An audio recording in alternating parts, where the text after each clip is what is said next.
starting cool weather crops. Now I have to tell you something. This is all, gardening is definitely an experience, and it's doing things that you've never done before. I always taught, I never bothered with cool season root crops, but I have a good friend I share a garden with. So we got out there on March the 3rd. This is a picture of that. And helping her, I'm learning a lot. So we got started, and this is how that bed looked on that particular day. By the way, it dropped into the low 30s the next day. Go ahead to the next one. So one of the things you want to do to get ready, of course, you're going to break up the soil with in my case, a hand tiller. My friend doesn't really like me to use a rototiller, but it's good exercise, isn't it? And then I'm breaking up the clumps of soil to make them much smoother, really trying to work the soil down. Okay, you can go on to the next one. One of the things, with soil, it's best to do a soil test at the beginning of the season if you can. Get it done, Virginia Tech. You can go to any of the libraries to usually get a soil test kit. Add compost, leaf mold. If you can attract earthworms, which help process the organic material, they make nutrients readily available to plants, and it solves problems of heavy clay. Got this from Virginia Tech site. You can go on to the next slide.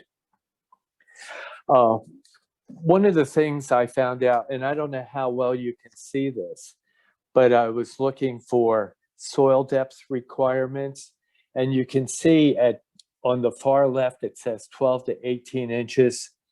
Potatoes, radishes that they're going to talk about, their root crops, they like to have a depth of that.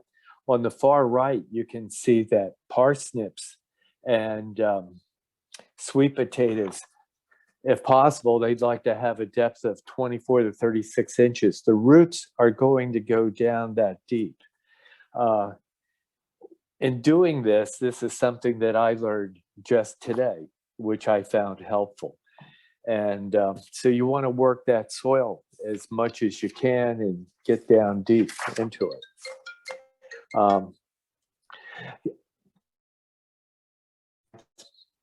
I should have muted my phone. You could go to the next slide there, if possible. Okay, one of the things that I was learning as I was doing this is finding companion plants to put together.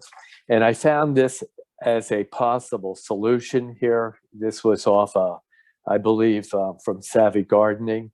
But notice at the bottom there, they have carrots planted with parsley on the end, and then a row of beets, which go together well. Plants that plants that are companion plants help each other. I think I have that in the next slide. They help enhance growth. They protect each other from pests. They give shelter. They provide nutrients. They attract beneficial insects. And it helps you to use garden space more efficiently. I saw that there were a lot of things on YouTube that might be helpful. And one of the things that I learned from this is that, for example, potatoes don't like spinach. They don't want to be near it. Beets can go with onions or lettuce or sage charred, but you don't want to put them with pole beans. And carrots don't like dill or parsnips, but they'll go well with potatoes or tomatoes, please.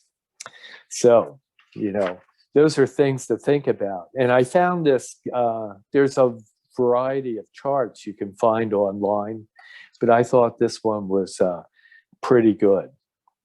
Go ahead to the next slide.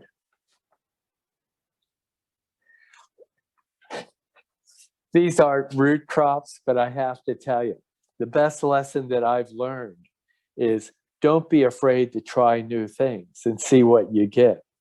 So my friend Liz, who I shared the garden with, she got a couple of seeds from a lady that she knows, and she put them in.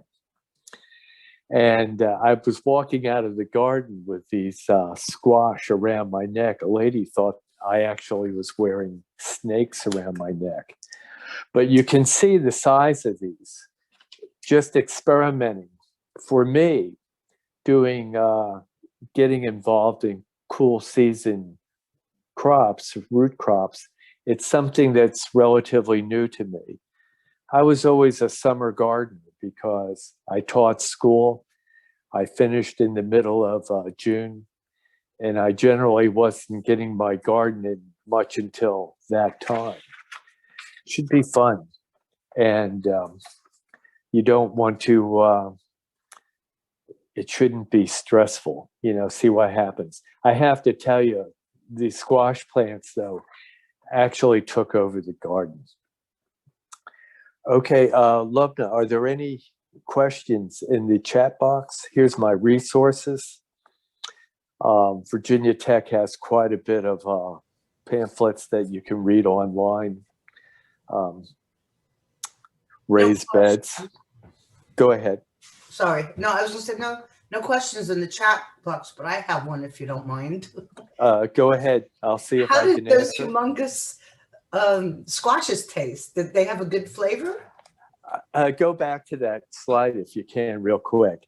I have to tell you, I had no idea. I was doing Tai Chi with a Chinese gentleman that I met. And when I took one to his wife, she was amazed. She went in, she sliced it up, sauteed it in olive oil and garlic, and brought it out. And it tasted delicious. Oh, good. And so, and it was a crop that kept coming and coming. So that was exciting. Okay, I guess we're done with that.